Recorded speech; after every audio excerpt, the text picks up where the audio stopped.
Abu Darda, radhiyallahu anhu. Uwaimir bin Malik, atau lebih dikenal dengan nama kunyahnya Abu Darda adalah seorang sahabat Ansar. Ia termasuk orang yang terakhir memeluk Islam dari kalangan kerabat atau kabilahnya. Saudaranya, Abdullah bin Rawaha beberapa kali mendakwahinya agar memeluk Islam, tetapi ia menolaknya. Abu Darda memiliki berhala dari kayu yang diberi tutup kepala. Berhalanya itu ditaruh di tempat yang agak tinggi di dalam kamarnya. Suatu ketika Abdullah bin Rawaha melihat Abu Darda keluar dari rumahnya, maka ia mendatangi rumahnya dan menemukan istrinya sedang menyisir rambut. Sang istri mengatakan kalau Abu Darda sedang keluar. Abdullah langsung memasuki kamarnya dan menurunkan berhala sembahan Abu Darda. Dengan gergaji yang telah dipersiapkannya, Abdullah memotong-motong berhala itu hingga tidak karuan lagi bentuknya.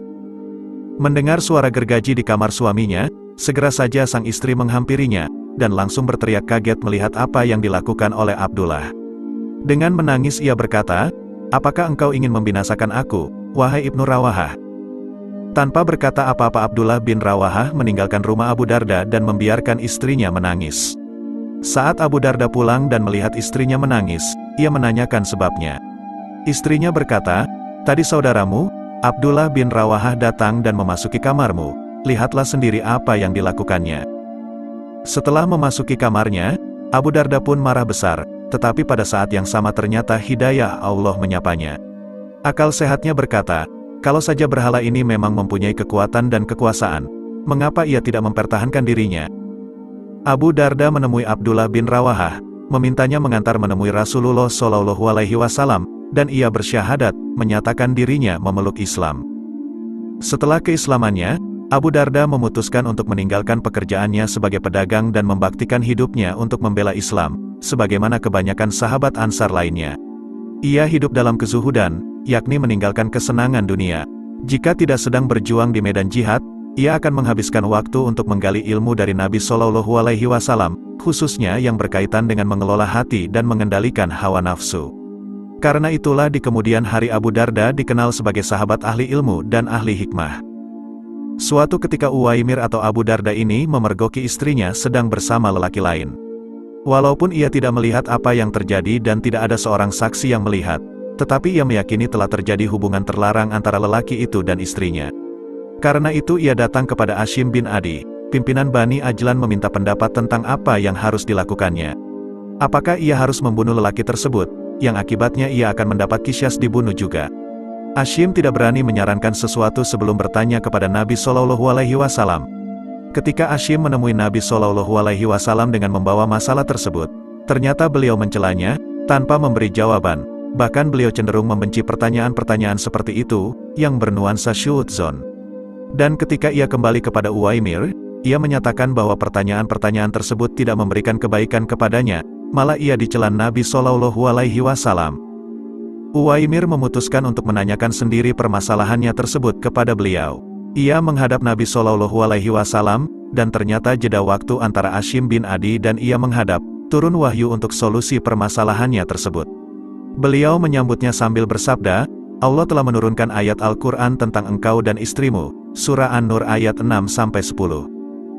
Kemudian Nabi Shallallahu Alaihi Wasallam menyuruhnya menghadirkan istrinya, dan memerintahkan bersumpah dan melakukan mula'anah, saling mengutuk, sesuai dengan petunjuk yang datang dalam Surah An-Nur ayat 6-10. Setelah ia dan istrinya melakukan petunjuk dalam ayat tersebut, Uwaimir berkata, "Wahai Rasulullah, jika saya menahan istriku, maka saya telah menzaliminya." Beliau memahami apa yang dikatakan Uwaimir, dan beliau mengizinkan ia menceraikan istrinya. Setelah mereka berlalu, beliau bersabda kepada para sahabat yang hadir, "Lihatlah, jika wanita itu melahirkan anak yang hitam, matanya lebar dan amat hitam, besar pantatnya dan besar kedua betisnya, saya menduga Uwaimir telah benar dengan tuduhannya, bahwa istrinya berzinah. Jika wanita itu melahirkan anak yang kemerah-merahan seperti cecak, saya menduga Uwaimir telah berdusta dengan tuduhannya." Beberapa waktu berlalu, dan ternyata wanita tersebut melahirkan seorang anak seperti yang disifatkan beliau, yang membenarkan Abu Darda. Maka anak tersebut dinasabkan kepada ibunya. Namun demikian, tidak ada penjelasan atau riwayat pasti yang menyatakan Nabi Shallallahu Alaihi Wasallam menjalankan rajam kepada istri Uwaimir dan lelaki yang menzinahinya. Dalam riwayat lain disebutkan, Turunnya surah An-Nur ayat 6-10 tersebut menyangkut sahabat Hilal bin Umayyah dalam peristiwa yang hampir sama. Abu Darda berusia panjang sehingga menemui masa-masa kejayaan Islam di mana harta melimpah ruah ke Madinah dan tempat-tempat lainnya. Namun demikian ia tetap hidup dalam kesuhudan. Bahkan ia gencar mendakwahkan untuk menghindari kesenangan dan kemewahan dunia, sebagaimana dilakukan oleh Abu Dzar. Hanya saja kalau Abu Dzar bersikap keras, dengan menampilkan ancaman-ancaman bagi orang yang bergelimang dengan keduniawiahan, Abu Darda lebih lembut.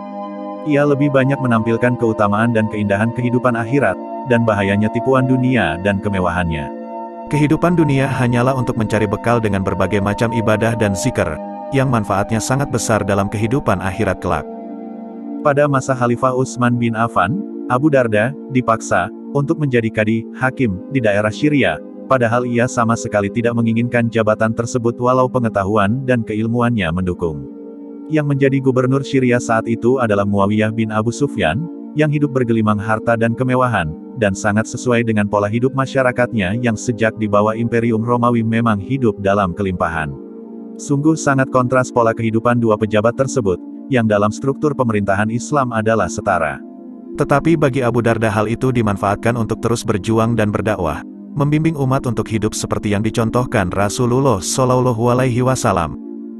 Ketika di kemudian hari Muawiyah menjadi khalifah, ia melamar putri Abu Darda untuk dinikahkan dengan putranya, Yazid bin Muawiyah, yang juga telah diangkat menjadi putra mahkota.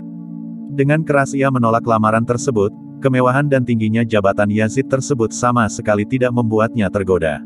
Tidak terlalu lama setelah itu, ia bertemu seorang pemuda muslim yang sangat miskin tetapi saleh. Abu Darda menikahkan putrinya dengan pemuda tersebut. Melihat sikapnya itu, dengan heran para sahabatnya berkata, "Bagaimana mungkin engkau menolak putra khalifah sekaligus calon khalifah dan memilih seorang pemuda miskin untuk menjadi suami putrimu?"